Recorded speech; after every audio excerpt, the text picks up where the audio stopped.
Good morning students, प्रज्ञा school की online class में आपका स्वागत है। आज हम पढ़ेंगे लेक्चर 11 के क्लास 6 के सब्जेक्ट भूगोल।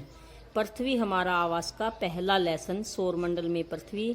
इससे पहले हमने हिस्ट्री की जो पुस्तक थी हमारे अतीत वो पढ़ी थी, और इसके बाद हमारी जो पुस्तक है सामाजिक एवं राजनीतिक विज्ञान वो पढ़ेंगे। उसमें भी आपको 3 लेसन करने हैं। 3 लेसन हमने हमारे अतीत में किए थे, और इस जो पुस्तक है भूगोल पृथ्वी हमारा आवास, इसके भी हमें क्या है 3 लेसन करने। ये जो हम लेसन कर रहे हैं जुलाई का जो सिलेबस है उस हिसाब से हम कर रहे हैं कि 3 हमारे अतीत के, 3 पृथ्वी हमारा आवास इस पुस्तक के, और 3 सामाजिक एवं राजनीतिक, यानी तीनों पुस्तकों को आपको 3-3 लेसन करने। तो इसका पहला लेसन है सौरमंडल में पृथ्वी भूमिका। आज हम इस पाठ में खगोलीय पिंडों के बारे में जानकारी प्राप्त करेंगे। जो सौरमंडल में जो पृथ्वी है, हमारा लेसन का नाम है, इसमें हम क्या जो खगोलीय पिंड, जो आकाश में जो चमकने वाले जो तारे वगैरह हैं उनके बारे में हम जानकारी प्राप्त करेंगे।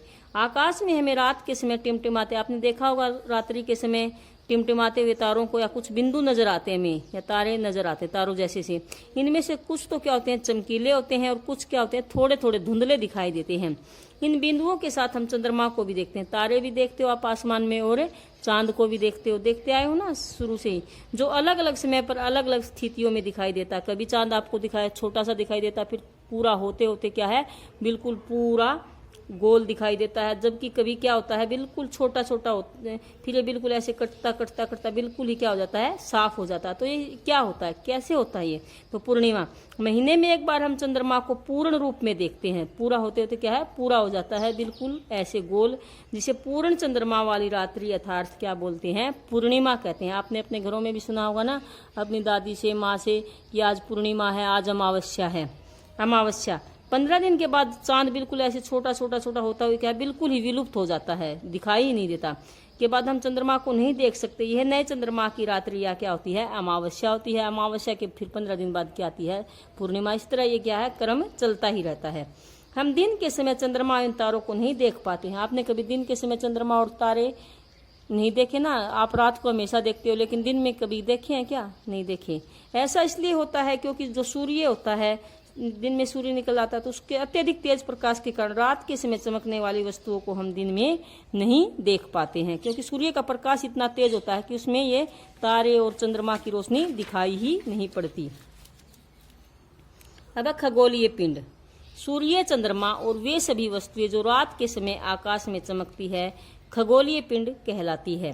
तारा, कुछ खगोलीय पिंड बड़े आकार वाले तथा गर्म होते हैं। पहले इसमें तारा किसे कहते हैं, तो कुछ जो आकाश में चमकने वाले जो होते हैं बहुत ही गर्म आकार के भी बड़े होते हैं और गर्म भी होते हैं। ये किससे बने होते हैं? विभिन्न प्रकार की गैसों से बने होते हैं। और इनके पास क्या होती है, ध्यान देने वाली बात है, इनके पास अपनी ऊष्मा और प्रकाश होता है। किनके पास होता है? तारों के पास। तारों के पास क्या होता है? अपनी खुद की, मतलब ये किसी से लेते नहीं हैं। आप आगे पढ़ोगे जो ग्रह होते हैं वो लेते हैं, जबकि ये किसी से ऊष्मा और प्रकाश नहीं लेते। इनका खुद का अपना होता है, जिसे वे बहुत बड़ी मात्रा में उत्सर्जित मतलब छोड़ते हैं। क्या करते बहुत, तभी तो हमें सूर्य वगैरह दिखाई देते हैं। इन खगोलीय पिंडों को क्या बोलते हैं? तारा कहते हैं। सूर्य जो है, जो सूर्य चमकता है वो भी क्या है? एक तारा है। इसके बाद है रात के समय चमकते हुए अनगिनत तारे सूर्य के समान है। जो और भी हमें रात के समय तारे दिखाई देते हैं वो सूर्य के समान ही हैं। फिर आप कहोगे जी वो तो बहुत छोटे छोटे दिखाई नहीं देते, ऐसे हैं, इतनी रात को क्यों वो गर्मी वगैरह नहीं होती? लेकिन वे क्या है, कारण क्या है? वे हमसे अधिक दूर होने के कारण, मतलब वो हमारे से बहुत ज्यादा दूर हैं, हम उनकी ऊष्मा और प्रकाश को महसूस ही नहीं कर पाते था। वे हमें बहुत छोटे दिखाई पड़ते हैं। यही कारण है कि जबकि जो सूर्य है ये हमारे इतनी नजदीक तो नहीं है, लेकिन इतने दूर भी नहीं है इन ओरों से। रात्रि में आसमान की ओर देखते हुए आप तारों के विभिन्न समूह द्वारा बनाई गई आकृतियों को देख सकते हैं। देखते हो ना आप, एक ये क्या कहलाते हैं? नक्षत्र मंडल या तारामंडल कहलाते हैं। इनमें है अर्सा मेजर या बिग बियर भी क्या है एक प्रकार का नक्षत्र मंडल या तारामंडल है। इनमें से इनका ही एक भाग है सप्तऋषि। यह बहुत आसानी से, इसको क्या है हमें आसमान में बहुत आसानी से, इसकी एक दिशा सी होती है, 2 तारे इस तरह होते हैं और एक सीध में होते हैं। इसके सामने ही क्या होता है? एक ध्रुव तारा होता है। सप्तऋषि बहुत आसानी से पहचान में आने वाला नक्षत्र मंडल है। ये 7 तारों का समूह है, जो 7 तारे इसके जो साथ साथ दिखाई देते हैं। और जो अर्सा मेजर जो तारा मंडल है उसी का क्या है एक भाग है। अब है ध्रुव तारा, ये आसमान में एक स्थान पर रहता है। ये जो ध्रुव तारा है ये आसमान में हमेशा एक स्थान में यानी उत्तर दिशा में रहता था। उत्तर दिशा को बताता है। प्राचीन समय में लोग जब ये व्हीकल वगैरह नहीं होते थे, रात्रि को यात्रा करते थे, ना ये सड़कें वगैरह होती थी, ना दिशा को जानने का कोई ऐसा यंत्र होता था, तो लोग क्या करते थे, इस ध्रुव तारे को देखकर ही क्या करते थे, दिशा का अंदाजा लगाते थे कि भी हम किस दिशा में पहुंच गए, उनको कहाँ जाना है। तो भाई वो गांव या वो जगह उत्तर दिशा में है, दक्षिण दिशा में है, तो उत्तर दिशा का अगर पता चल गया तो वो बाकी दिशाओं का क्या लगा लेते थे, पता लगा लेते थे इसी तारे को देखकर। प्राचीन समय के जो लोग होते थे यात्रा करते वक्त। अब ग्रह, हमने तारों के बारे में पढ़ा था, अब ग्रह के बारे में पढ़ो। कुछ खगोलीय पिंडों में अपना प्रकाश एवं ऊष्मा नहीं होती, जबकि हमने पीछे क्या पढ़ा था कि जो तारे होते हैं उनमें अपना खुद का क्या होती है, प्रकाश और ऊष्मा होती है, जबकि घरों में नहीं होती है। वे तारों के प्रकाश से क्या होते हैं, जो तारे होते हैं ना, जो ऊष्मा वगैरह छोड़ते हैं, उसके प्रकाश से ये ग्रह क्या होते हैं, प्रकाशित होते हैं। ऐसे पिंड क्या कहलाते हैं, ग्रह कहलाते हैं।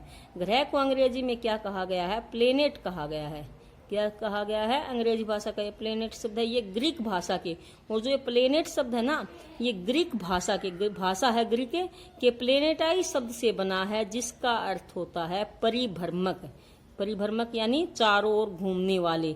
जो ग्रह होते हैं वो सारे जो किसके चारों ओर घूमते हैं, सूर्य के चारों ओर घूमते हैं। इसलिए क्या है, किस भाषा के शब्द से बना है, ग्रीक भाषा के प्लेनेटाई शब्द से बना है, जिसका अर्थ क्या होता है, परिभ्रमक यानी चारों ओर घूमने वाले। हमारी पृथ्वी भी किसके चारों ओर चक्कर लगाती है, सूर्य के चारों ओर चक्कर लगाती है। इसके बारे में हम विस्तार से आगे के पाठों में आपको जानकारी देंगे।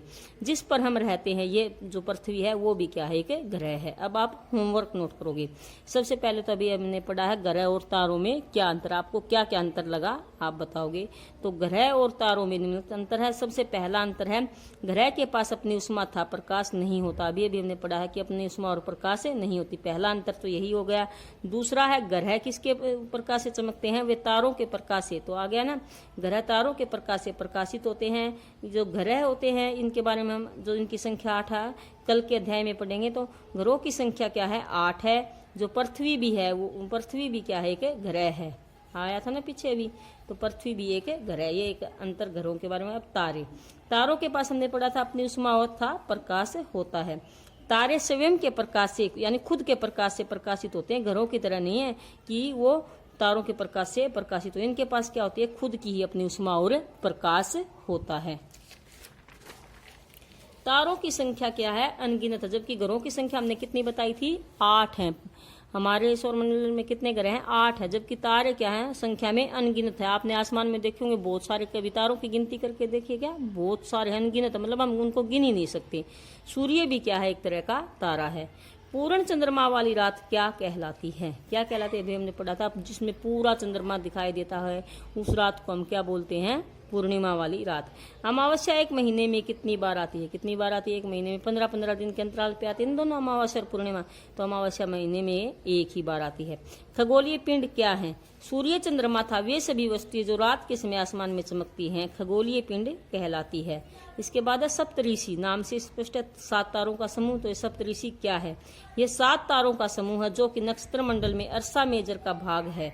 ध्रुव तारे से किस दिशा का ज्ञान होता है, किस दिशा का ज्ञान होता है, हमने पढ़ा था ना कि प्राचीन समय में लोग कौन से तारे से दिशा का पता लगाते थे, ध्रुव तारे से। तो कौन सी दिशा का ज्ञान होता है, उत्तर दिशा से का। प्लेनेट शब्द किस भाषा के शब्द से बना है, प्लेनेट जो अंग्रेजी शब्द है किस भाषा के शब्द से बना है, ग्रीक भाषा के प्लेनेटाई शब्द से बना है, जिसका अर्थ क्या बताया था हमने, परिभ्रमक यानी चारों ओर घूमने वाले। और जो ग्रह होते हैं किसके चारों ओर चक्कर लगाते हैं, सूर्य के चारों ओर चक्कर लगाते हैं। थैंक यू स्टूडेंट्स, आज के लिए इतना ही। आपको जो होमवर्क दिया गया है वो आपको अपनी कॉपी में राइट भी करना है और लर्न भी।